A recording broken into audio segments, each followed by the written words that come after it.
আজ আমাদের সঙ্গে রয়েছেন জুলাই বিপ্লবের রূপকার, বৈষম্য বিরোধী ছাত্র আন্দোলনের আহ্বায়ক জনাব হাসনাত আবদুল্লাহ। আমাদের সঙ্গে আরও রয়েছেন জ্যেষ্ঠ সাংবাদিক, তুমুল জনপ্রিয় টেলিভিশন মুখ এখন জনাব মাসুদ কামাল। জনাব মাসুদ কামাল, আপনাকেও আমাদের শুভেচ্ছা জানাই। আপনি আমাদের সময় দিয়েছেন, সেজন্য শুভেচ্ছা ও কৃতজ্ঞতা জানবেন।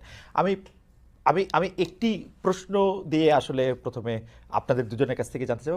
আর আপনি তো আওয়ামী লীগ পুনর্বাসনের কথা বলেন, এই কথাটা এভাবে সত্য নয়। পুনর্বাসনটা কখন হয়? যখন সেই দলটা না থাকে।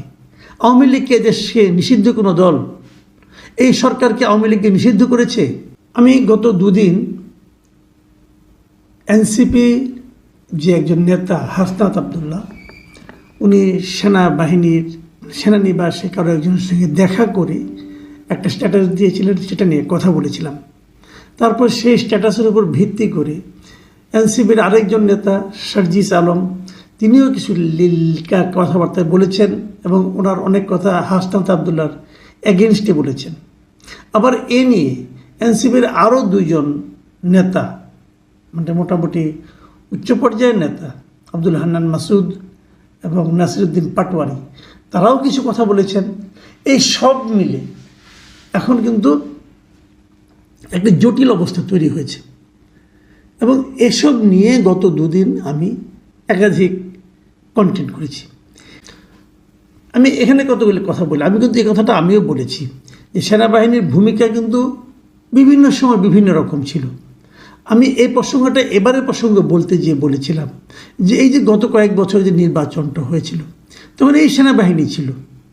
তখন সেনাবাহিনীর ভূমিকা আমি মনে করি জনগণের পক্ষে ছিল না, বরঞ্চ সরকারের পক্ষে ছিল। কিন্তু এবার আমরা দেখলাম যে সেনাবাহিনীর ভূমিকা জনগণের পক্ষে থাকলো। মানে এই জুলাই আন্দোলনে অগাস্টের সময় সেনাবাহিনী কিন্তু জনগণের পক্ষে থাকলো। তো এই যে ঘটনাটা আমি বলেছিলাম যে এর পার্থক্যটা কোথায়? একই সেনাবাহিনী, এরকম হলো কেন? এই পার্থক্যটা হয় কমান্ডের কারণে। আগে যারা সেনাপ্রধান ছিলেন তারা একভাবে কমান্ড করেছেন, এখন যিনি সেনাপ্রধান আছেন তিনি আরেকভাবে কমান্ড করেছেন। এই প্রধানের হয়তো ভূমিকাটা জনগণের পক্ষে, যে কারণে আন্দোলনে ওনারা সেনাবাহিনীর ভূমিকা জনগণের পক্ষে ছিল। সিম্পল হিসাব করতে আমি এই কথাটাই বলেছি। আর আপনি তো আওয়ামী লীগ পুনর্বাসনের কথা বলেন, এই কথাটা এভাবে সত্য নয়। পুনর্বাসনটা কখন হয়? যখন সেই দলটা না থাকে। আওয়ামী লীগকে দেশকে নিষিদ্ধ কোনো দল এই সরকারকে আওয়ামী লীগকে নিষিদ্ধ করেছে? দেখুন, আমি কিন্তু ছাত্রলীগের পুনর্বাসনের কথা বলছি না, কারণ ছাত্রলীগকে এই সরকার নিষিদ্ধ করেছে। এই নিষিদ্ধ করাটা আমি হয়তো পছন্দ করি না, নাও করতে পারি, অনেকেই পছন্দ করে না, অনেকেই বলে কাজটা ভালো হয়নি বলতে পারি। কিন্তু যতক্ষণ পর্যন্ত আইন অনুযায়ী সেটা নিষিদ্ধ আছে, আমি সেই আইনটাকে অপছন্দ করতে পারি কিন্তু অমান্য করতে পারবো না। এই সরকার যদি আওয়ামী লীগকে নিষিদ্ধ না করে, তাহলে আওয়ামী লীগের পুনর্বাসনের কথা উঠবে কেন?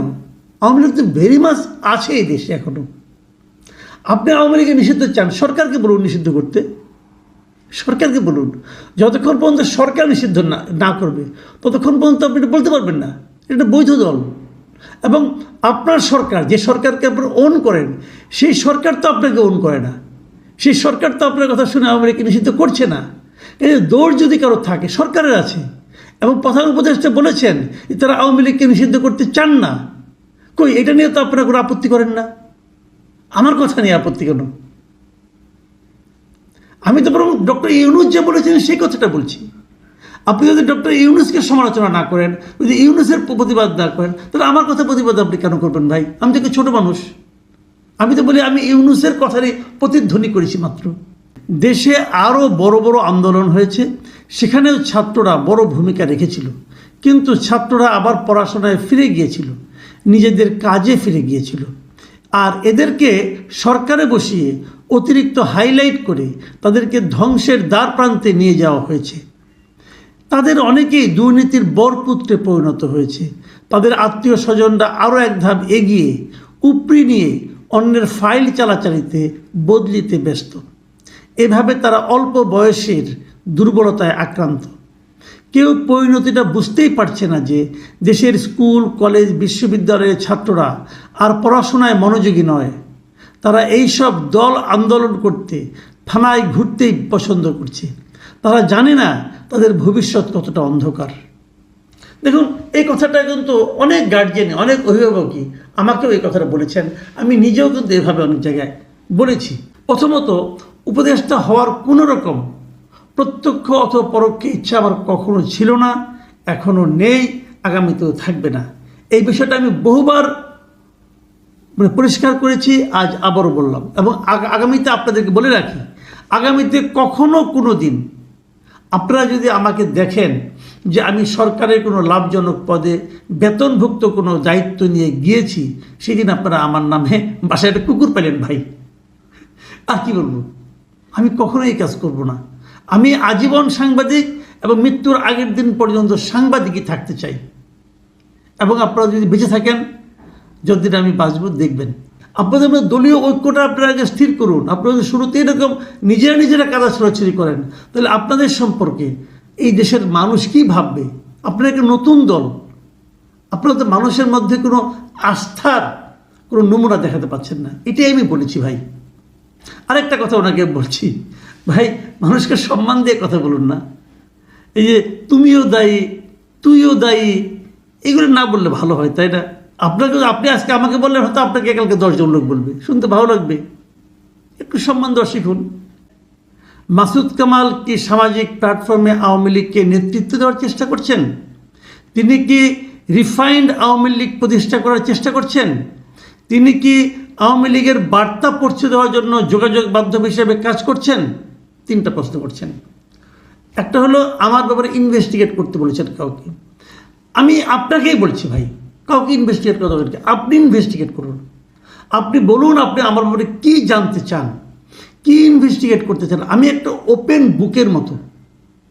যারা আমাকে চেনেন, এই সাংবাদিক জগতে যারা আমাকে চেনার অনেকেই চেনেন, আপনি প্রেস ক্লাবে যান, যে জিজ্ঞাসা করেন মাসুদ কামাল সম্পর্কে, আমি একটা ওপেন বুক। আমার সম্পর্কে কী জানতে চান বলুন, আমি আপনাকে তথ্য দেব। কী ইনভেস্টিগেট করতে চান?